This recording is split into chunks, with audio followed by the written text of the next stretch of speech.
Do you ever get goosebumps when you're listening to your system? I do. And it's like, it doesn't happen every day, and it's a fleeting experience. I can't control when it happens. It just happens. And I call it the goosebump effect. Everything is lined up. Everything is good. And it started when I was playing this record. It's the Persuasions a cappella Dreams. This is a Chesky recording. I was present at this recording session, and it's a cappella. It's voices singing with no instruments, and the presence of these men and two women, mostly men singing, were just so. They were there. They were fully there. Everything was in place. Their body, their presence, their mouths, their chests, everything sounded exactly the way it's supposed to sound. Now, the system that I was using, I'm reviewing, and I'm still working with the Klipsch Forte 3 speakers.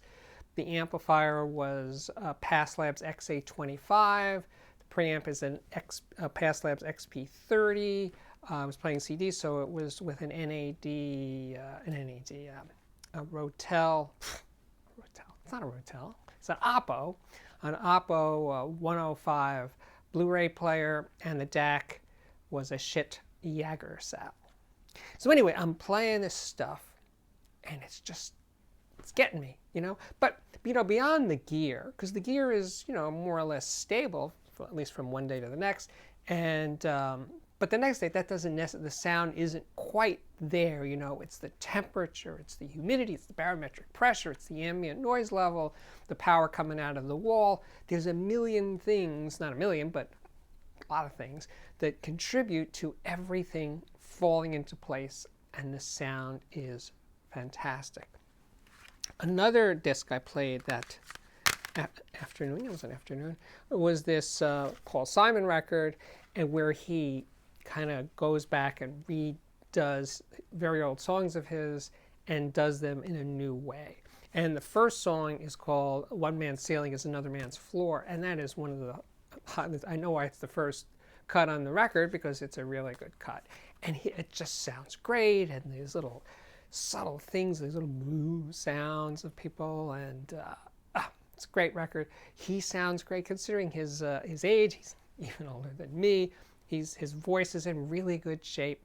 But the problem with this record, as I've lived with it, is the quality of his voice, his singing, and the sound quality of his voice varies a lot from one track to the next. So, I kind of like the record. I don't think it's not as good as I thought it was when I first heard it.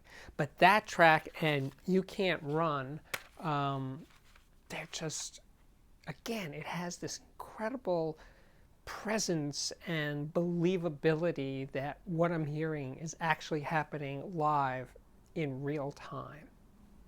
That really is a biggie for me. It's that all this equipment, all this gear has disappeared, and I'm just there. Or, maybe it's a way of saying, okay, I'm not literally there. Maybe I'm in the control room listening to it happening as it's happening. Because when I've been at recording sessions, maybe it's a psychoacoustic effect that when you're hearing it coming out of headphones or speakers and it's really happening, it sounds better. It sounds more real because it is real and it is happening live in that moment. And when I hear those recordings, weeks later, months later, years later, and I'm not at the recording session anymore, they lose some of that. So yes, part of it is just the fact that I'm there. I'm actually there, or I'm not, right? Okay. Off on a tangent. So the third CD, and I was playing albums, I just can't get them in my fingers quickly enough to do this video, which is nothing like the other two, is Brian Eno's, one of his ambient records. It's On Land. And, this record was recorded, I think, in 1977. And what blows my mind, it's clearly an analog recording, and it's done with relatively primitive technology. But Eno's genius in terms of putting in textures and layers and depth and subtle sounds that are way down in the mix, and just this expansive soundstage. It's a truly remarkable recording. Remarkable in that here we are 40 years on, more than 40 years on, and I'm hearing more and more and more and more from this recording. And I was also playing, but not that night, I was playing Eno's Music for Films, the first volume of that, and it was the same effect. That one I was playing on LP, and that had that same density of sound that just is amazing to me, that he could put this into a recording that people, maybe even Eno himself, didn't get to hear, because the recording sound is easier than playing it back. Putting information onto tape or onto a hard drive is one thing.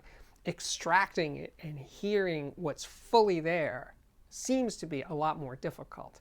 I've always said, what George Martin heard when he produced the Beatles, he didn't hear everything that was going down the way I can hear it now. I can hear it way better than he did, because I have way better speakers and electronics and everything than he did in the 60s when he was recording the Beatles. So putting sound onto recordings is one thing. Playing it back and hearing what's really in there is something else. And that is part of this whole goosebump effect that I'm talking about here, is that you're playing recordings.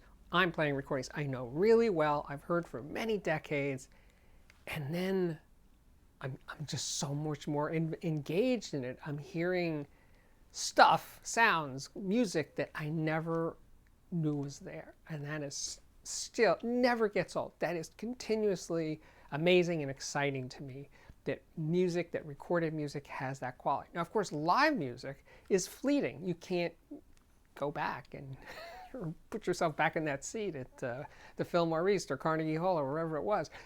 No, you're there and then it's over, right? But with recorded music, it's a repeatable pleasure. And the goosebump effect, unfortunately, isn't something that I can just sum it up with my fingers and make it happen. So when it happens, I guess it's akin to live music, because it's there and I enjoy it when it happens. And when it's over, it's over. And then maybe there'll be another one in 2 days or 2 weeks. I don't know. But if you've experienced that kind of everything's clicking, everything's right, and your system sounds amazing, and it doesn't have to be a high-end system, it could be any system. Believe me, it's happened to me with very, very modestly priced, under $1,000 system. It can happen. It's not that you have expensive gear and then you get to hear this good stuff. No, it helps, but it's not a requirement. In case you were wondering, my name is Steve Guttenberg. This is the Audiophiliac Daily Show, and it does come up kind of daily. Not kind of, actually, 7 days a week daily. Usually around 6 a.m. in the morning East Coast time, 6 or 7 a.m. East Coast time, and look for it. Subscribe to this YouTube channel if you like it, and share these videos. And if you really like them, check out my Patreon page, which is at www.patreon.com/audiophiliac. And I'll thank you in advance for doing that. Bye-bye.